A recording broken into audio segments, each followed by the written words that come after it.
दोस्तों आज हम रिलायंस इंफ्रास्ट्रक्चर लिमिटेड कंपनी के बारे में बात करने वाले हैं क्योंकि यहाँ पर इस कंपनी से पॉजिटिव अपडेट निकल कर आ रही है। क्या इस पॉजिटिव अपडेट के बाद कंपनी में हमें दोबारा से तेज़ी देखने को मिलने की संभावना है और साथ में इस कंपनी में जो भी बैड न्यूज़ निकल कर आई जिसके बाद से कंपनी में लगातार लोअर सर्किट देखने को मिल रहे हैं, इसके ऊपर भी बात करेंगे। दोनों के ऊपर बात करने वाले हैं और साथ में इस कंपनी को हम फाइनेंशियली और फंडामेंटली भी देखेंगे। इस समय हम कंपनी में बाय सेल होल्ड क्या कर सकते हैं और कंपनी का नेक्स्ट टारगेट प्राइस क्या हो सकता है, सभी के ऊपर बात करेंगे। तो आइए वीडियो को स्टार्ट करते हैं। Reliance infrastructure limited Reliance group की कंपनी है। इस कंपनी का प्राइमरी काम engineering, construction service for power, roads, metro rails और अदर इंफ्रास्ट्रक्चर सेक्टर में भी कार्य करती है। इस कंपनी का शेयर प्राइस अभी 64 रुपये 44 पैसे चल रहा है। आज के दिन इस कंपनी में हमें 4.99% की रिटर्न्स देखने को मिल रहे हैं जो कि 100% सेलर पर हैं। वहीं पर एक महीने के अंदर इस कंपनी के द्वारा हमें 18.53% के रिटर्न्स देखने को मिले जो कि नेगेटिव रिटर्न्स है। बात करी जाए 6 महीने की तो 6 महीने पहले कंपनी का शेयर प्राइस 141 रुपये 9 पैसे था, जिसके बाद से लगातार गिरावट देखने को मिली और इस कंपनी में हमें 52.91% की गिरावट देखने को मिली 6 महीने के अंदर।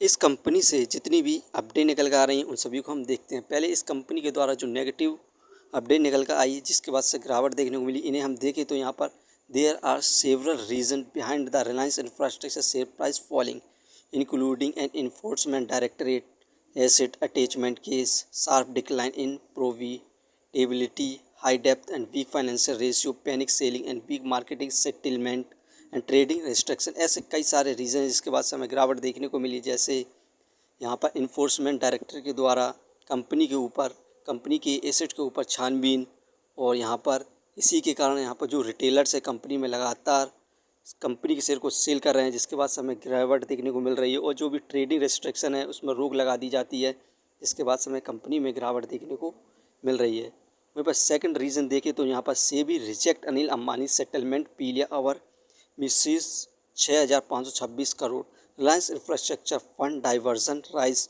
Governance concern amid regulatory security.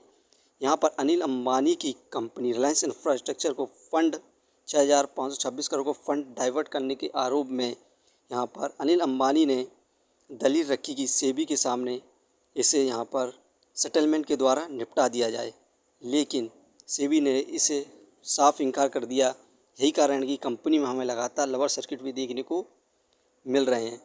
इस कंपनी से जो पॉजिटिव अपडेट निकल कर रही है उसे देखें तो यहाँ पर Reliance infrastructure on Friday said the subsidiary Mumbai metro one private limited MMOPL has reduced डेब्ट मोर देन 1,100 करोड़ इन मार्च 31 मार्च 2026। यहाँ पर रिलायंस इंफ्रास्ट्रक्चर लिमिटेड कंपनी ने रिकंस्ट्रक्शन कंपनी लिमिटेड NARCL से जो लोन लिया था एग्रीमेंट के तहत 2,771.32 करोड़ का मेट्रो बनाने के लिए। यहाँ पर Mumbai metro one private limited MMOPL जिसे अब कंपनी के द्वारा यहाँ पर विड्रॉल कर लिया गया है इस केस को, जिसमें इस कंपनी के द्वारा 1100 करोड़ का यहाँ पर फंड को विड्रॉल कर लिया गया, इसे नहीं देना पड़ेगा, जिसके बाद से हमें कंपनी में दोबारा से तेज़ी देखने को मिलने की संभावना है। इस कंपनी के हम शेयर होल्डिंग पैटर्न्स की बात करें तो मार्च के अंदर प्रोमोटर्स की होल्डिंग 16.50% थी और फिल की इन्वेस्टिंग 11.35% थी, जो कि जून में बढ़कर प्रोमोटर्स की होल्डिंग 19.05% हो चुकी है। वहीं पर हमें फिल के द्वारा इस कंपनी के शेयर को यहाँ पर सेल नहीं करते हुए देखा जा रहा है। यहाँ पर फिलिंग की इन्वेस्टिंग कंपनी के अंदर 10.26% हो चुकी है, लेकिन यहाँ पर मार्च से जून के बीच में ज़बरदस्त हमें इन्वेस्टमेंट देखने को मिल रही है प्रमोटर्स के द्वारा, तो हमें इस कंपनी में लॉन्ग टर्म में यहाँ पर रिटर्न्स देखने को मिलने की संभावना है। फंडामेंटली बात करी जाए तो मार्केट कैपिटलाइज 2,869 करोड़ मार्केट है, इसकी कम है इसके प्राइस के हिसाब से। डेप्थ ऑफ इक्विटी 0.28, इस कंपनी में बहुत तगड़ा कर्ज है। रिटर्न ऑफ इक्विटी 10.46%, ये हमें पर ईयर 10 से 11% के रिटर्न्स दे रही, जो कि काफ़ी अच्छे रिटर्न्स हैं। अर्निंग पर शेयर 118.40, ठीक है, डिविडेंड दे नहीं रही है। बुक वैल्यू 437.37, यहाँ पर ये शेयर बुक वैल्यू से अपने बहुत ज़्यादा सस्ते दामों पर मिल रहा है। Face value 10। इस कंपनी की हम बोनस, स्प्लिट और डिविडेंड हिस्ट्री को देखें तो यहाँ पर पहले हम इस कंपनी की स्प्लिट हिस्ट्री को देखें तो इस कंपनी के द्वारा हमें 1996 में यहाँ पर स्प्लिट करते हुए देखा गया था। ओल्ड फेस वैल्यू 100 थी और न्यू फेस वैल्यू 10 हो चुकी थी। मतलब कि आप पर एक शेयर होगा तो उसके बदले में आपको 10 शेयर दिए गए थे। यहाँ पर बोनस की देखे जाए तो इस कंपनी के द्वारा हमें 1978 में 1:5 का बोनस इशू किया गया। इसके बाद 1981 में 1:3 का बोनस इशू किया गया। इसके बाद 1990 में 1:1 का बोनस इशू किया गया है। इस कंपनी के द्वारा हमें यहाँ पर 2008 से पहले लगातार स्टॉक के द्वारा डिविडेंड स्प्लिट और बोनस इशू किया गया है। यहाँ पर आप देख सकते हैं इस कंपनी के द्वारा हमें 2018 में भी डिविडेंड देखने को मिला है।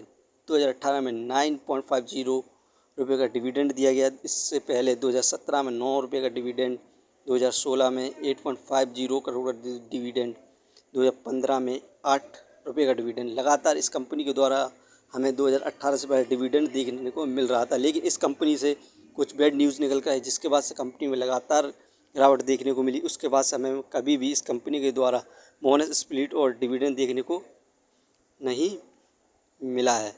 दोस्तों, इस कंपनी से जो नेगेटिव न्यूज़ निकल कर आई, जिसमें ट्रेडिंग रिस्ट्रिक्शन और इन्फोर्समेंट डायरेक्टर के द्वारा यहाँ पर रिलायंस इंफ्रास्ट्रक्चर के एसेट को जब्त कर लिया गया है, तो आपको फ़िलहाल के लिए इस कंपनी में इन्वेस्टमेंट नहीं करना चाहिए।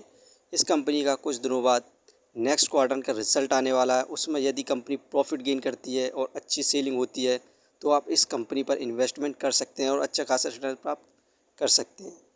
फ्रेंड्स, ये वीडियो सिर्फ एजुकेशन पर्पज़ के लिए थी।